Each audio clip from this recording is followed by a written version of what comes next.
बिस्मिल्लाहिर्रहमानिर्रहीम। अस्सलाम वालेकुम।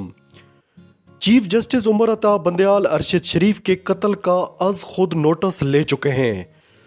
उन्होंने अरशद शरीफ के कत्ल की FIR दर्ज करने का हुक्म दिया। Chief justice of Pakistan Umar Ata Bandial को लाखों पाकिस्तानियों ने खतूत लिखे। कौम ने अरशद शरीफ को इंसाफ दिलाने के लिए बहुत ज़बरदस्त और काबिल तहसीन कदम उठाया। अरशद शरीफ 23 अक्टूबर को कीनिया में शहीद कर दिए गए थे। अरशद शरीफ की वालदा इंसाफ के लिए चीफ जस्टिस ऑफ पाकिस्तान को पहले ख़त लिख चुकी हैं। उन्होंने उस ख़त में लिखा था कि ये मेरा पहला और आखिरी ख़त है, इसके बाद मैं अपने रब का दरवाज़ा खटखटाऊंगी। चलो शुक्र है सुप्रीम कोर्ट ने अरशद शरीफ के कत्ल का नोटिस तो ले लिया, चाहे 1.5 महीने बाद ही लिया। सुप्रीम कोर्ट के हुक्म के बाद अरशद शरीफ की वालदा ने कहा कि मेरा बेटा कत्ल हुआ है, FIR मैं दर्ज कराऊंगी। हुकूमत मेरी मुद्दत में बेटे के कत्ल की FIR दर्ज करे। इनके ऐलान के चंद घंटों बाद ही इस्लामाबाद पुलिस ने फुर्तियां दिखाते हुए वालदा की मुद्दत के बगैर ही FIR दर्ज कर ली। FIR थाना रमना के SHO की मुद्दत में दर्ज की गई है, जबकि इसमें 3 अफराद को नामजद किया गया है। वैसे अजीब मजाक है, जब मुद्दई मौजूद हैं तो पुलिस अपनी मुद्दत में कैसे FIR दर्ज कर सकती है। इस पर सीनियर कानूनदान एतजाद एहसन का कहना है कि अरशद शरीफ की वालदा की मुद्दत में मुकदमा दर्ज न करना गलत है।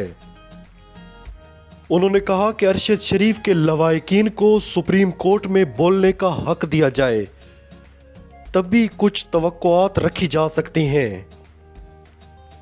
मेरे पाकिस्तानियों, ये इस्लामी जमहूरिया पाकिस्तान है।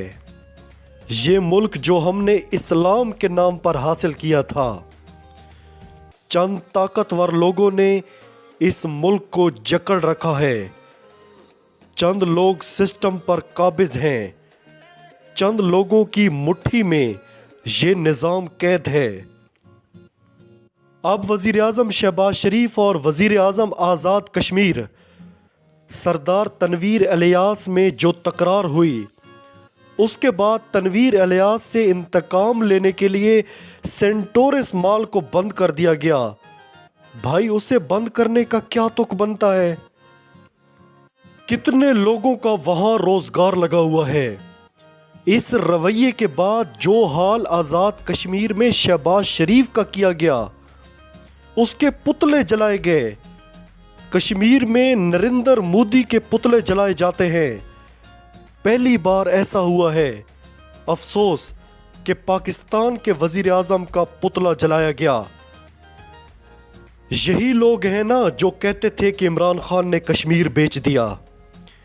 इन इल्जामात के बावजूद कश्मीरियों ने कहा कि 75 साल में पहला हुक्मरान इमरान खान है जो कश्मीर का मुकदमा लड़ रहा है। अल्लाह की कुदरत देखें कि ये किस तरह पकड़ में आ रहे हैं। अरशद शरीफ के गुमशुदा iPad और iPhone के बारे में मुआमा मजीद गहरा हो गया है, क्योंकि कीनिया के इंटेलिजेंस हुकाम ने अरशद शरीफ के अहम शवायद के हामिल गैजेट्स के अपने पास मौजूद होने या न होने से इनकार कर दिया है। तफ्तीश से वाकिफ लोगों के मुताबिक वकार और खुरम ने अरशद शरीफ के गुमशुदा iPhone और iPad के बारे में मुतज़ाद बयानात दिए हैं। वकार और खुरम ने अरशद शरीफ को कीनिया मदऊ किया था और नैरोबी में अपने फ्लैट में अरशद शरीफ के क़याम का इंतज़ाम किया था। पाकिस्तानी टीम ने जब उनसे पूछा कि क्या उनके पास अरशद का iPhone और iPad है और क्या पाकिस्तान इंक्वायरी में मदद हासिल करने के लिए इन दोनों गैजेट्स तक रसाई हासिल कर सकता है, तो कीनिया की इंटेलिजेंस और पुलिस ने ताउन करने से इनकार कर दिया कि इनके पास अरशद शरीफ का आईफोन और आईपैड है या नहीं। पाकिस्तान तहरीक इंसाफ के सेक्रेटरी जनरल असद उमर का कहना है कि असम्बलियां तोड़ने से मुतालिक आज जमान पार्क में इजलास है जिसमें इमरान खान फैसला करेंगे।